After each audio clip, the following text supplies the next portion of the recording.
नमस्कार, one India Hindi में आपका स्वागत है। केंद्र सरकार ने प्याज की सभी किस्मों के निर्यात पर रोक लगा दी है, जिससे नाराज एनसीपी चीफ शरद पवार ने अपनी प्रतिक्रिया दी है।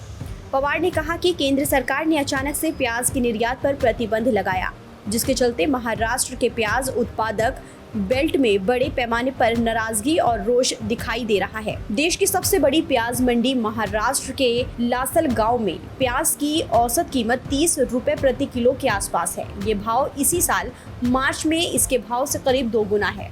केंद्र सरकार के इस कदम ने प्याज के किसानों को नाराज कर दिया है।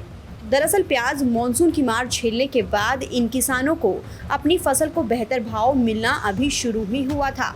देश के प्याज पैदावार के प्रमुख क्षेत्र कहे जाने वाले मध्य प्रदेश, गुजरात, कर्नाटक और महाराष्ट्र में बहुत ज्यादा बारिश की वजह से प्याज की फसल को खासा नुकसान पहुंचा है।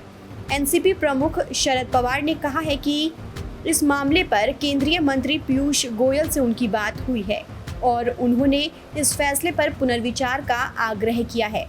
पवार ने इस मामले में ट्वीट करते हुए लिखा कि केंद्र सरकार ने प्याज के निर्यात पर प्रतिबंध लगा दिया है। महाराष्ट्र के प्याज उगाने वाले क्षेत्र में इस कदम की तीखी प्रतिक्रिया हुई है। अलग अलग पार्टियों के जनप्रतिनिधियों ने इस मुद्दे पर कल रात मुझसे संपर्क करके सरकार को इस प्रतिक्रिया से अवगत कराने का आग्रह किया। मैं पीयूष गोयल जी से प्याज के निर्यात पर प्रतिबंध के फैसले पर पुनर्विचार करने का आग्रह करता हूं।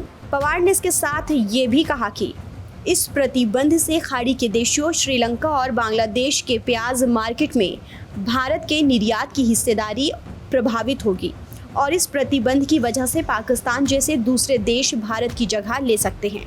फिलहाल इस खबर में इतना ही। देश और दुनिया की तमाम खबरों के लिए आप बने रहिए वन इंडिया हिंदी के साथ।